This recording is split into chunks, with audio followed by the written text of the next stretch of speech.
자, 지금 보여드리는 영상은 2023년 4월 14일 태국에서 찍힌 영상입니다. 영상 속 왼쪽에 검은색 티셔츠를 입은 여자의 이름은 시리번, 그리고 바로 옆에 하얀색 티를 입은 여자가 사라예요. 두 사람은 친해진 지 얼마 안 된 친구 사이입니다. 이 두 사람이 이곳에 나타난 이유는요, 물고기 몇 마리를 사서 복을 기원하려고 공덕을 쌓고 싶었기 때문이에요. 그렇게 강변 계단에 막 도달하려는 그 순간 사라는 시리번에게 뭔가 말을 하는 듯 보입니다. 그러더니 갑자기 사라 혼자 돌아서서 건너편으로 걸어가요. 그리고 시리번은 혼자 계단을 내려가 강 쪽으로 갑니다. 여기서 이상한 건, 아니 지금 서로 이렇게 헤어졌잖아요. 사라 반대편 차 쪽으로 혼자 갔단 말이에요. 거기서 아무것도 안 해요. 뭔가를 기다리는 듯이 가만히 있으면서 혼자 강 쪽으로 내려간 시리번 쪽을 쳐다만 보고 있습니다. 두 사람은 분명히 함께 물고기를 풀어주기로 약속했어요. 하지만 사라는 강에 가지 않았습니다. 이 상황에서 혼자 강 쪽으로 내려갔던 시리번, 돌연 강가에서 기절합니다. 쓰러진 그녀를 제일 먼저 발견한 사람은 지나가던 행인이었어요. 얼마 안 가 사라도 시리번이 쓰러진 걸 발견했습니다. 하지만 여기서 그녀는 더 이상한 행동을 보여요. 같이 온 친구가 쓰러졌는데 그녀는 예상했다는 듯이 다시 차로 가서 짐을 싣고 차 타고 떠나버립니다. 지금 이 영상 속의 시리번의 모습, 친구가 쓰러졌음에도 당황하고 슬퍼하고 걱정하는 것 같이 보이시나요? 친구가 쓰러진 걸 봤음에도 사라는 천천히 강가 계단을 걸어 올라옵니다. 즉 전혀 불안해 보이지 않았다는 거예요.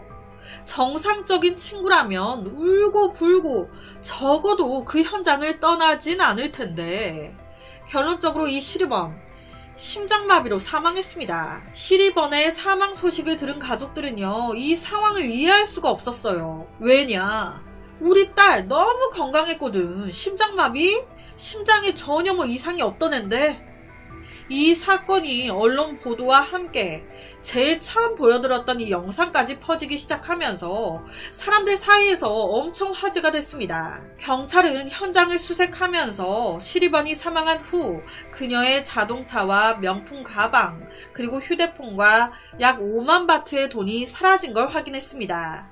여기서 5만 바트 하나로 187만원 정도예요. 시리번에 없어진 물품을 찾던 경찰들, 얼마 안 가 이 시리번의 차가 사라의 집 앞에서 발견됩니다.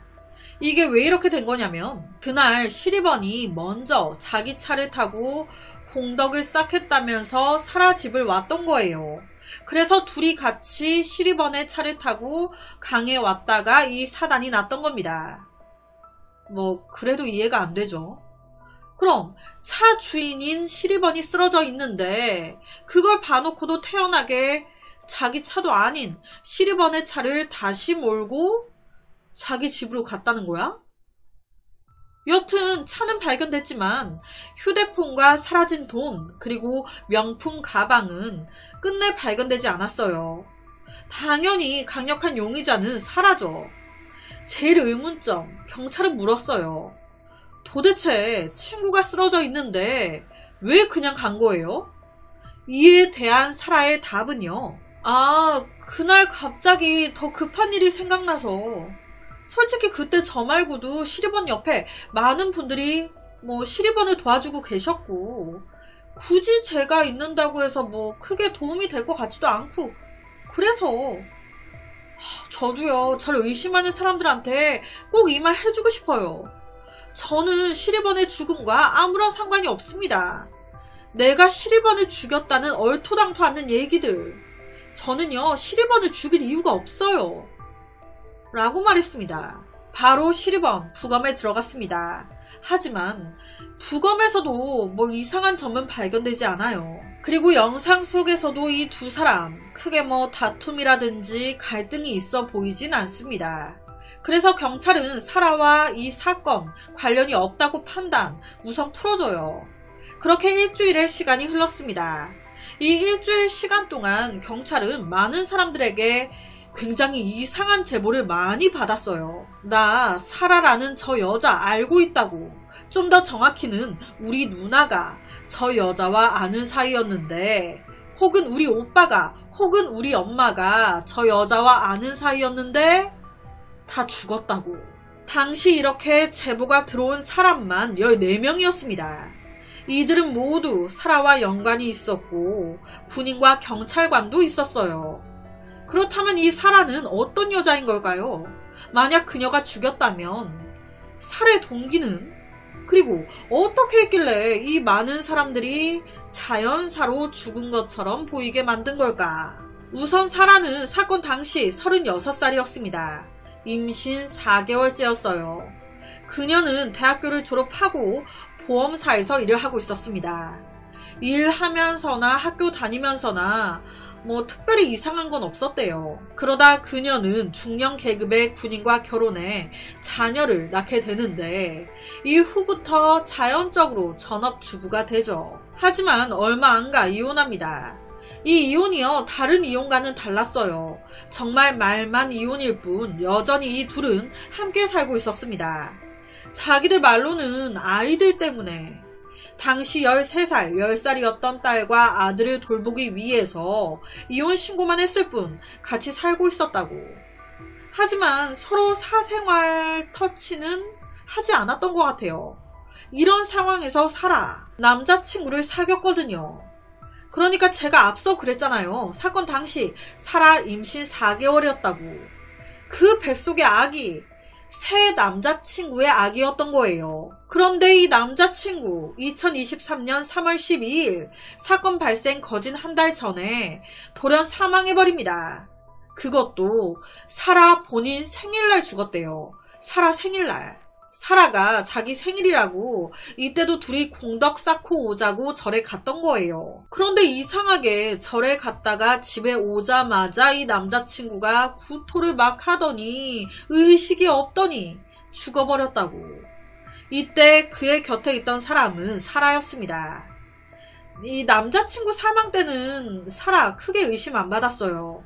왜냐면 자기 생일날 사랑하는 남자친구가 죽은 거 아니에요. 그것도 이 남자의 아이를 임신하고 있는데 설마 이 여자가 자기 아이의 아빠를 죽였겠냐, 크게 의심 안 했던 거예요. 그래서 경찰은 그냥 자연사로 넘어갑니다. 그런데 딱 한 명, 이 사망한 남자친구의 친구는 너무너무 이상했어요. 이렇게 죽을 애가 아니었거든. 그래서 이 친구가 조금 파보게 되는데 거기서 충격적인 걸 알게 된 거예요. 사라 입장에서는 남자친구가 죽었으니 얼마나 슬픕니까? 그리움에 사무쳐도 모자랄 판에. 알고 보니 이 여자 자기 남자친구 장례식 기간에 전 남편과 행복하게 케이크 생일 파티를 했네. 이게 말이 됩니까? 거기다 이 친구는요, 자기 친구가 죽은 그 사건 현장에서 이상한 빈병 하나를 찾아냅니다. 그리고 이 병을 경찰한테 갖다 줘요. 확인 결과 이 안에 있던 건 독극물이었습니다. 그냥 딱 보기에는 무색 무취인데 사람 몸에 딱 들어가면 이제 독성이 나오는. 사람이 이걸 마시거나 많이 먹게 되면 약 45분 이내에 혼수 상태에 빠지고, 그 혼수 상태에 빠지고 2시간 이내에 치료받지 못하면 바로 사망한다고 해요. 그러니까 엄청 센 거죠. 그렇다면 혹시 피해자들 모두 이 독극물 중독? 경찰은 바로 이 사망한 시립원에 독극물 검사를 진행했습니다.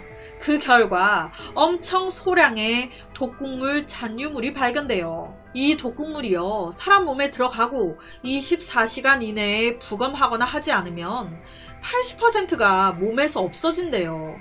그래서 이때도 소량만 가까스로 발견했다고 하더라고요. 이후에 경찰은 사라와 사라의 전 남편 그리고 남자친구의 거주지까지 모두 수색하기 시작했습니다. 그 결과 전 남편의 집에서 라벨이 붙지 않은 약들이 우르르 발견됐어요. 거기다 전 남편과 사라가 함께 타고 다녔다는 차, 그 차 안에서도 독극물이 나왔습니다. 남자친구 집에서 발견된 약병, 그 안에 있던 독극물과 같은 거였죠. 어쨌든 전 남편과 함께 타던 차, 함께 지냈던 집에서 독극물이 나왔잖아요. 이 남편 이것도 공범 아니야? 바로 잡아드립니다. 확인 결과 제보 전화 왔던 14명의 피해자들 모두 같은 병명으로 죽은 게 확인됐습니다. 심장마비. 아무래도 이 독극물 중독으로 사망했을 가능성이 높아 보였죠. 피해자들 나이는 22살부터 45살까지 다양했습니다. 경제적 여건도 상대적으로 나쁘지 않아 보였어요. 타겟도 다양했습니다. 전 남편의 직장 동료들부터 10여 년 전부터 알고 지낸 완전 고향 친구까지. 그러니까 약간 사이코패스 같아요. 사라의 첫 범죄는 2015년도로 거슬러 올라갑니다. 첫 번째 피해자는 몬타티라는 37살 여성이었어요. 그녀는 외국인과 결혼해서 3년 정도 해외에서 생활하다가 태국에 들어오게 되는데 딱 태국에 들어온 그날 그녀를 마중 나간 사람이 바로 사라였습니다. 자기가 몬타티한테 집에 데려다 주겠다면서 그래서 그날 사라 차를 타고 자기 집으로 딱 가는데 몇 시간 후에 바로 급성 신부전으로 사망한 거예요. 몬타티 어머니 말에 따르면 딸과 사라 원래 오래 알고 지낸 사이가 아니었다라는 거예요. 그놈의 공덕, 절이나 강에 공덕을 들이면서 알게 됐고 평소 사라가 몬타티한테 돈을 좀 잘 빌려줬었다는 거예요. 사라가 몬타티한테 돈을 빌려줬다. 하지만 이상하게도 어쨌든 알고 지낸 지인이 태국에 들어오자마자 죽은 건데 그녀는 몬타티의 장례식에 참석하지 않았습니다. 오히려 문서를 위조해서 몬타티의 남편한테 연락해요. 당신 아내가 나한테 돈 빌린 거 알고 있죠? 그 돈 못 갚을 시 제가 당신 아내의 유산을 처분할 권한을 위임받기로 계약서를 썼었어요. 자 여기. 그런데 못 갚고 죽었으니 자연스레 계약서 효력 나는 거 아시죠? 라고 하면서 몬타티가 살던 집을 팔아버립니다. 그 안에 가구들까지 다 팔아버려요. 그리고 그 돈을 자기가 다 챙깁니다.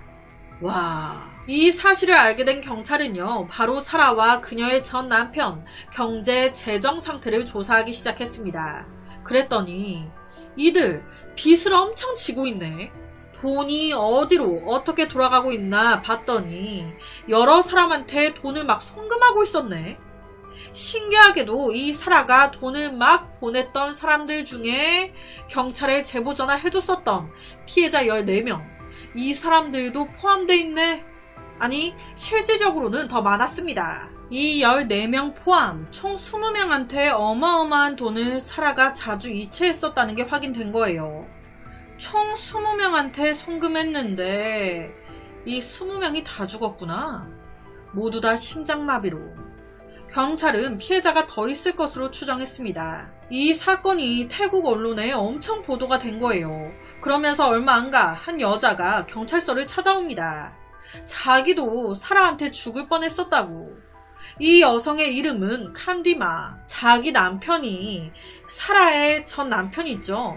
사라의 전 남편과 대학 동기라는 거예요. 남편끼리 아는 사이다 보니 자연스럽게 와이프들도 몇 번 보고 친해졌다고. 그러다 2022년 작년에 칸디마가 사라한테 25만 바트를 빌렸었다는 거예요. 여기서 25만 바트 하나로 937만원 정도 나오더라고요. 여튼 빌려주고 나서 얼마 안 가 사라가 그 돈을 갚으라고 독촉하기 시작했다는 거예요. 하지만 937만원이 네 집 똥개 이름입니까? 돈이 없어서 빌린 건데 어떻게 한 번에 바로 갚겠어요. 그러니까 조금만 기다려 달라고 한 거예요. 최대한 빨리 갚겠다고. 그리고 한 며칠 지났는데 갑자기 사라가 같이 여행 가자고. 그래서 둘이 별 의심 없이 여행을 간 거예요. 그렇게 재미있게 노는데 예를 들면 사라가 갑자기 이거 먹어. 내가 먹고 있는 건데 몸에 되게 좋다? 먹어봐. 캡슐 알약을. 그러니까 이때 칸디마, 이 여자가 이런 생각을 가지고 있을 거라곤 뭐 상상도 못하고 그냥 덥석 받아 먹었던 거예요. 오히려 이때는요, 진짜 아무것도 모르고 너무 고마워가지고 감동을 먹었었대요.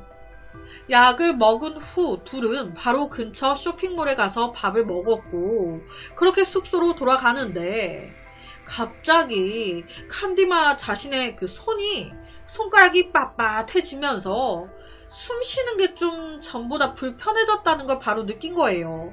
그래서 이때 칸디마가 조금 몸에 이상이 있다 싶으니까 바로 119에 전화했던 겁니다. 그러니까 빠른 대처로 산 거예요. 만약 뭐 이 정도 숨 쉬는 거야 뭐 금방 괜찮아지겠지 하고 넘겼으면 바로 죽는 거였습니다. 재빠른 대처로 인해 그녀는 유일하게 사라의 소나기에서 살아남은 생존자가 됐습니다. 이때 그녀는요, 사라가 준 약이 이상이 있을 거라고 진짜 1%도 생각을 안 했었기 때문에 이제 119에 이제 실려가서 병원에 도착했을 때 혈액 검사 이런 거를 딱히 하지 않았었대요. 사라의 이 살인 수법은요, 여러 가지가 있는데 우선 참고해서 들어주셔야 할 게 사라의 이 살인 수법들이 통했던 이유는요, 태국의 법 때문이었어요. 우선 사라가 돈을 빌려줘요. 그리고 독촉합니다. 돈을 바로 못 갚겠다네. 그러면 계약서를 써요. 당신 이 돈 못 갚으면 당신 재산 다 내 거. 아니면 바로 피해자의 보험 내역을 확인. 사망보험금이 있네. 돈을 못 갚을 시 그 사망보험금 수익자 나 오케이? 이뿐만이 아니에요. 태국 법상 사망보험금이 아니더라도 보험자가 생전에 빚을 진 상태로 죽었다면 죽고 나서 이때까지 사망자가 낸 보험금이 축적이 되어 있을 거 아니에요. 그 보험금이 일단 빚 갚는 데 써져야 되니까 도로 사라한테 들어오게 된다는 거예요. 그러니까 사라 입장에서는 내가 지금 빌려주는 게 아닌 거예요. 어차피 나는 빌려줄 때부터 얘를 죽일 거라고 생각하고 있었잖아요. 얘 죽이면 어차피 보험금에서 내가 빌려준 돈 갚아줄 거 아니에요. 돌아서 다시 나한테 오는 돈인 거예요. 그럼 그 돈 플러스 나한테 더 득이 돼야 될 거 아니에요. 그러니까 플러스로 계약서를 더 쓰는 겁니다. 솔직히 우리도요, 우리 보험 내역, 약관에 대해서 100% 다 알지 못하잖아요. 앞서 언급했지만 이 사라 보험사에서 일하고 있었어요. 그러니까 일반인들은 모르는 세세한 부분들까지 잘 알고 있었단 말이죠. 앞서 언급했던 사망자가 빚이 있는 상태에서 죽어버리면 보험금에서 빚이 먼저 갚아진다는 거. 일반 사람들은 이 부분까진 모르니까 이 부분을 모르는 그 상태에서 사라가 너 빚 못 갚으면 너 재산 내가 처분할 권리 위임해줘. 오케이? 아니면 네 차 나한테 저당 잡아놔. 갚으면 줄게. 그리고는 갚기 전에 죽여버려요. 어차피 내가 빌려줬던 그 돈 보험금으로 돌아 들어오겠죠. 거기에 플러스 차 내가 쓰는 게 아니라요. 바로 피해자 가족들한테 연락합니다. 당신 딸이 나한테 돈 빌리면서 자기 차를 나한테 맡겨놨었어요. 이 차 되찾고 싶으면 15만 바트 내놓으세요. 여기서 15만 바트 하나로 약 562만원 정도 나옵니다. 그러니까 이게 약간 태국 법인 거라 우리나라와는 약간 다른 부분이 있겠죠. 정말 독한 년인 거예요. 자기의 친한 친구든 지인이든 뭐든 돈 된다 싶으면 계획하에 다 죽이고 그리고 나서 뻔뻔하게 가족들에게까지 연락해서 돈을 뜯어내는 겁니다. 그렇다면 여기서 궁금한 게 생깁니다. 이 여자 약 20명 정도를 죽였어요. 모두 독극물로 죽였을 겁니다. 음료수나 음식 뭐 이런 곳에 이제 섞어서 죽였겠죠. 그렇다면 이 독극물 많이 필요했을 겁니다.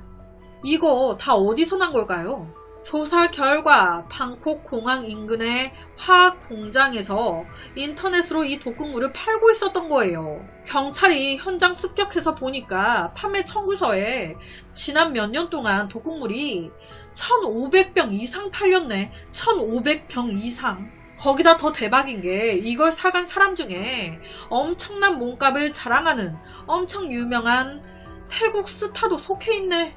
태국 미녀, 모델 겸 배우 중에 한 명인 아이스라고 있는데 이 여자가 산 게 확인되면서 또 난리가 난 거예요.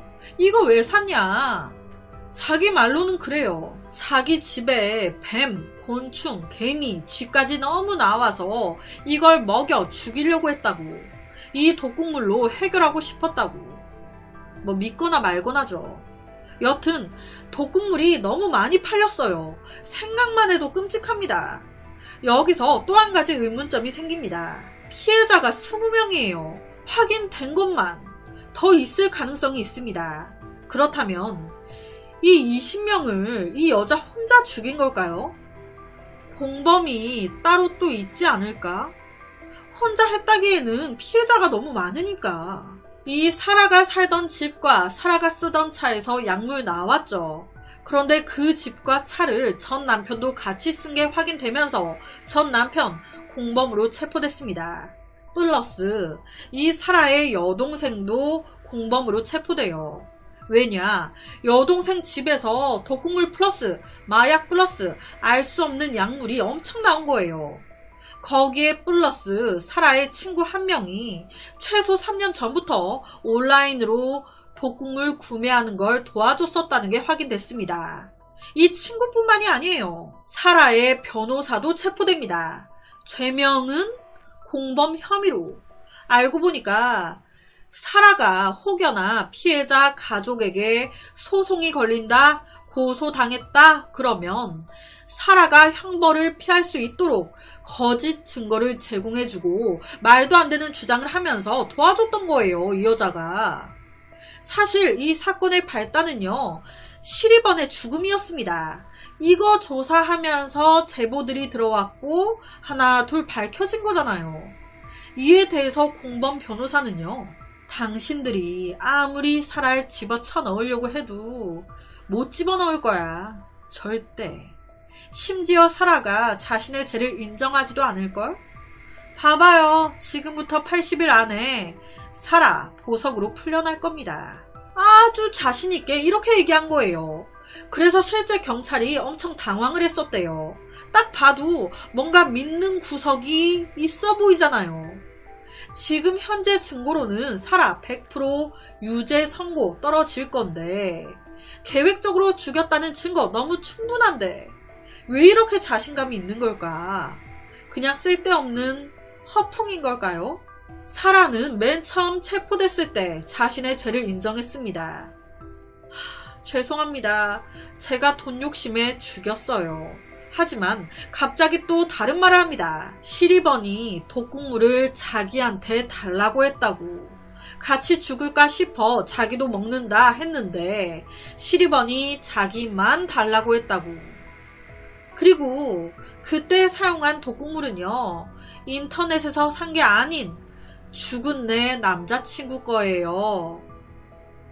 라고 얘기한 거예요. 이게 뭔 개소리지? 여러분, 이게 말이 됩니까? 버젓이 판매 그 기록서도 있고 한데, 그리고 자기가 자백했었잖아요. 왜 번복해? 이 말도 안 되는 주장은요, 사라의 머리에서 나온 게 아닌 같이 잡혀 들어간 변호사의 사주였습니다. 이렇게 말하라고 해서 갑자기 말을 바꾼 거예요. 이 사건은 현재 증거 수집과 재판이 진행 중입니다. 밝혀진 피해자만 최대 20명. 경찰 조사 결과 사라 그녀의 계좌에서 무려 227만 5천 달러 상당의 돈이 약 12명의 사람들에게 이체된 게 확인됐습니다. 여기서 227만 5천 달러 하나로 29억 원 정도 돼요. 29억 원의 큰 돈을 12명한테. 이 12명이 다 공범인 걸까요? 29억 원이라는 이 큰 돈 어디서 난 걸까요? 아마 밝혀지지 않은 피해자가 더 있을 것으로 예상되는데 세상 그 누구보다 친절한 척 웃으면서 다가왔을 거 아니에요. 내 목숨 노리면서, 내가 빨리 죽길 바라면서. 와, 철저히 두 얼굴인 건데 사람 믿기가 참... 이렇게 무고한 사람들을 죽였습니다. 이건 100% 사형 아닙니까? 하지만 그녀에겐 사형이 내려질 수가 없습니다. 왜냐? 임신 4개월이니까. 태국 법에 따르면 임산부는 어떠한 범죄를 저질러도 처벌할 수가 없대요. 사형 받은 상태인데 어찌 임신했다 그러면 최대 3년까지 연기도 되고요. 3년이 지나도 아이가 살아있다면 자동으로 무기징역으로 감형도 된대요. 이 사건은 아직 재판 중인데 결과가 대략 나온 것 같죠. 사형은 임산부라 나올 수가 없다고 하니 20명이 넘게 죽었는데 뭐 10몇 년, 20몇 년 이렇게 나오면 자, 악당아, 세상으로 나가서 더 죽여! 이거 아닙니까? 당연히 무기징역이 나오겠죠? 그래서 오늘은 태국에서 일어난 소름 끼치는 사이코패스 보험사에 대한 사건을 가지고 왔습니다.